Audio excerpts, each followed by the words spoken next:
I want to keep talking about players, and we're actually going to do that. I'm not going to derail the conversation. There's one, spot left that I think yes, needs to be definitely talked about. So I think the last one to probably talk about would be Sado. Sado is definitely I think has polarized opinions of him. I think he's had some polarizing performances. But at the end of the day, he sits at your lone main tank. You talked about depth, and you're one of two teams that we've had on the show that actually have had no depth on main tank. Toronto Defiant are putting it all in on Beast. You guys are putting it all in on Sado here. So sell us on Sado a little bit.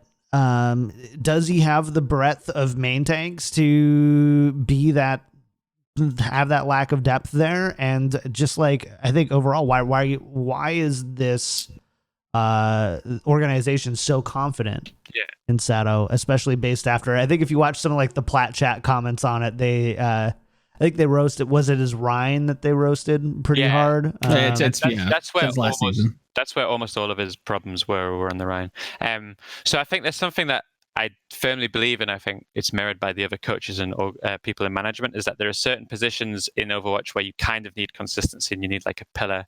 And I think that when you start to sub out main support, like we talked about before, and then main tank, I think that throws the team off so much that we wanted to keep stability in certain positions. Like I think you can sub DPS players almost in and out and you see less of a change in the structure. But you've talked about Orisa, like every single thing that we do comes from Sado's pulls and his timing. So you need to have someone who is consistent in that. He gets so much hate, and I think that I could go on about how the concept of Reddit is it's such a toxic environment, because it seems like when maybe it's a human being thing, but once that they realize that you can type whatever you want about Sado and people are going to upvote it, people just try to one up each other, and people love this concept of just shit on him. Or maybe I can say something really horrible. And some of the stuff they say, I actually really I feel really bad. Like they say some pretty mean stuff to a guy. And if you've ever known Sado, should read some of our 1-star iTunes reviews. He's the single nicest person you'll ever meet. Like no one has a problem with him as a person. What I can say is this: at the end of last season, every single player, every single coach had one-on-ones with Tucker or with management or whoever it was, and they were able to talk candidly about coaches liked, coaches didn't like, players liked, what was the problem, blah, blah, blah, blah. And every single player, every single coach that came back into that room said they wanted to keep playing with Sado. There was not a single person that went into that room and said, I want a new main tank. A lot of teams came and talked to us this season about potentially signing Sado. The public reputation is one way. People on Reddit don't have opinions. They just know they want to get upvotes. It's such a horrible, toxic system. And they realize that if the second, I've seen topics which are not even close to about Fusion. People just find it, derail it, and then but Fusion has Sado, just because they know it's going to get upvotes. And I think that if these people ever, it's so apparent to me that these people can't watch and understand Overwatch at any level. And they just realize that they can just type this shit and it's going to get upvotes, and hey, look at me, I'm so cool, I shit on Sado. And that's not for me to try and sit here and tell you that Sado played well last season, or he was like the greatest main tank player. But you need to understand that if you play Reinhardt in a team which is dysfunctional, doesn't have team play, your Reinhardt suffers always. And sometimes he's out of position, of course, a lot of the time. But I think that every single player, if you got them in this seat right now, would tell you that they have no problems playing with Sado whatsoever. And I think my estimation is this time in 2 months, you're going to start to see it. Like, I don't know why you guys were shitting on Sado. The bounce back. That never happens. You guys remember season 1? They got second place when he came in. He's a really, really good player, And then that people are going to start to circle jerk the other way and upvote each other. These idiots shitting on Sado. That was never me. I always team Sado for life. So I think give it 2 months and all these people are going to change their mind. Yeah. It was kind of apparent to me, especially we're about a month out from the season start, and this is a player who suffered probably one of the harshest punishments to date in the Overwatch League. Came through, went into GOATs, had a pretty difficult GOAT season, and is still on the roster. So there's obviously merit there that you guys are seeing. Obviously, as a community, as pundits, it is difficult to, okay, why not, sign somebody at a two-way? Why not sign somebody who could maybe fill in as a substitute if need be? But it seems pretty apparent that you guys are all in with him, and it makes sense, with the caveat that you guys are looking at main support and main tank as main, staple picks to kind of not necessarily lead the team, but to structure the team with those players in mind to keep things consistent. So that I think that hopefully will put things to rest. But this is going to be the season of Sado. I think that he's going to. I hope that at some point the fact that he was shut on for so long comes back to bounce back in his favor, and then at least he becomes like memorable as the player. Even if they want to try and sell it as a improvement arc, so that they don't have to admit they were wrong at some point. Sure. It's going to happen. I think that I have so much faith in him. I don't have a single problem with it. And interesting. Yeah. How is he working out in what looks to be a very like Orisa, Sigma, maybe even a little bit of a wrecking ball kind of meta? I mean, he played Orisa in season 1 grand finals, right? Like, true. The guy is I don't know, like, if the complaints about Reinhardt I can understand, because you need to understand, before Sado joined Fusion, he'd never played competitive before, right? He was purely a ladder player that came in, right? So when he was on ladder, he was playing Orisa and Winston, and both his Orisa and Winston are elite. And I think the second he came in on Winston and came in on Orisa, I don't think Gesture was really good, but Sado was also very, very, very good. Sure. What I can say is that his mechanics are that of any main tank in the league, easily, I would argue. Like, on a pure mechanic, when I watch him play, compared to other main tanks that I've either coached or I've just like scrim against, his ability to hit every single pull at the perfect time. Like, when I played main tank, I don't understand how these guys do it, but sometimes they just fire the dragon and then Sado's already knows exactly, the dragon's behind it, but he knows where it's going to be, and the pull is the perfect time. And he's another one like Alarm, where I think he does have like a very natural like understanding for certain aspects of the team. And obviously he's still not the complete player. Like we said, he's missed a few years of competitive experience, which other players have, and that's going to hit him double hard when he just goes in and has to like play Reinhardt or whatever. But I think that the potential is there, and if you know Sado and you know how much he grew over the last year, you'd have no problems. Like, his English went up leaps and bounds. His personality, like how he is within the team, he's like a big brother to some of the players now. He's so outgoing, and like and for team environment, he's such a good player. Like, I really like the kid a lot, and I mean I've said it about every single player, so it's easy. But no, I think he's very important to this team. I think another important thing that people need to realize when you talked about these postseason interviews with management, no player or very few players in the Overwatch League would just say, "Oh yeah, please keep him. He's very nice." Yeah, that's not what. Like, nobody does that. Everyone just wants the best main tech they can get. Yeah. Like, they don't want to play with shitters in their team. Nobody wants that. When I say that, if you meet players like Eco and Carpe, these guys are fucking winners, right? Like, winners. They don't care about friendship. There's no Carpe and Sado want friends, so Carpe keeps him on. Carpe wants to win more than anything else on this earth. And if he didn't think Sado was the man to do him that, he would have very abruptly said, "Get him out." And he didn't. And that's because Sado's not the problem forehead, I guess. I mean, also, like, a thing. Okay, so here are two things.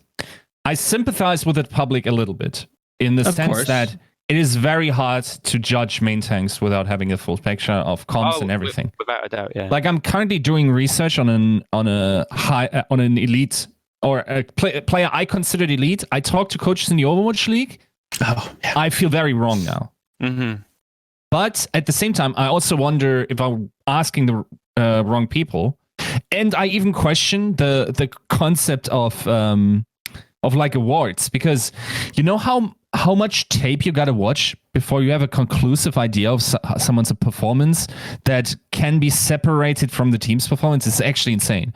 And there's like coaches, there's only, it feels like a designated amount of, or part of the coaching staff that even does that much tape as it would require to have a good idea about the entire league, right?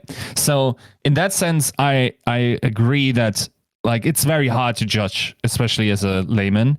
I will say, then don't. Like, just like refer to expert opinion, and just like just use different language. Just say, okay, it's like I agree, by the way, with the public saying, I still think that it is, to a degree, a gamble to not have a second main tank, just because of things like illness or visa issues, right? So especially like that still was interesting to me that you guys opted to not do that. I don't think it's a very big problem in the current meta, as long as Orisa is there. Like, of course, having a great Orisa makes a difference, but I think you can also, like, for the game that it doesn't work, you can probably put someone else on that position, like Poco or whatever, and have them fill in. I wonder what happens when the meta moves away from Orisa and you need like a, let's say this won't happen, but what if there's a monkey meta and Sado is sick? Yeah. Then yeah, you're right. Then that's a problem. Then they play Alarm. But I think there's very few teams where you couldn't say, well, what if find something like this? Meta, yeah, like there's always going to be like the potential for illness and. Absolutely. The argument then though is like you still have an open roster slot, right? I'm not sure. I haven't looked it up how feasible it would be for you guys to pick someone up in the midseason based on travel. Travel. I mean, maybe travel, but it's. I can't say, but it's not as simple as just that. And plus, we really don't think we need it. Like there's okay part of it. So just to stay on Sado for one more moment, and it's not really so much on Sado, but you also added Fury to the roster. We did. Who is sharing the off tank role with Poco? He is. We talked about having a pretty stacked support line, but assuming Sado, I think.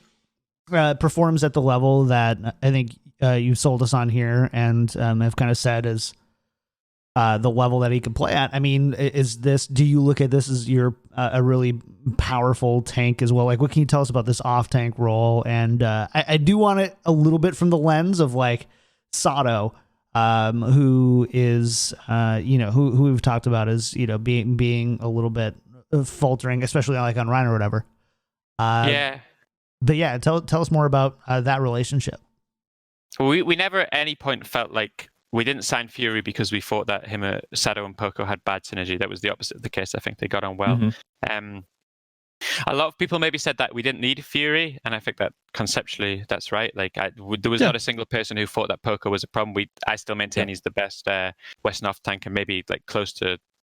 Probably top 5 in the league. Like I think Poco is very, very, very good, and I think his Sigma is like outrageously good. Like very, very slept on personally.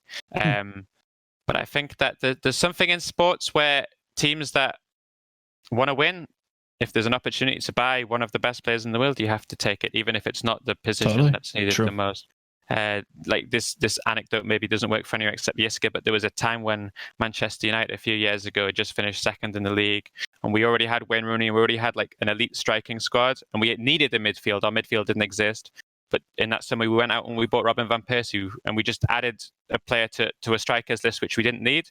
But it's like, the opportunity for one of the best in the world becomes available. If you are a team that has the intentions of going all the way, then you have to make inquiries and you have to try. And that's kind of how I explain the Fury situation. Is this Fusion? We are very, very serious about winning everything this year, and I think that signings like Fury are a statement of that intent. Like he's as good as anyone in the world, and we think that him and Poco between them cover every base. And I think regardless of who's ill, who's playing, we have an unbelievably talented off tank, and I think that we're very fortunate in that aspect. Yeah, I think that goes without saying that Fury it's not just, okay, so there are people that you could consider elite off-tank on the basis that they're an elite diva. Yeah. But Fury's more. Like, we've already seen he's more. So I think that is I think, and you don't need to say anything about this, but like the moves that both organizations made in terms of London Spitfire, bringing Bernard, and the second name escapes me. Fuse, yes. Yeah. In for them, and then Fury going over. Like, that's also, if that was indeed a trade, it's just something that makes the situation more opportune. If just as ChrisTFer said, if the opportunity provides itself. I don't think, like, think of someone that shined so bright in a really mediocre team last season. There are not that many players like this, where it was very obviously, we could all agree, Fury is a top 3 tank in the Overwatch League, and he's playing on a 14th best team. That's an outlier situation. Grieve was a role star.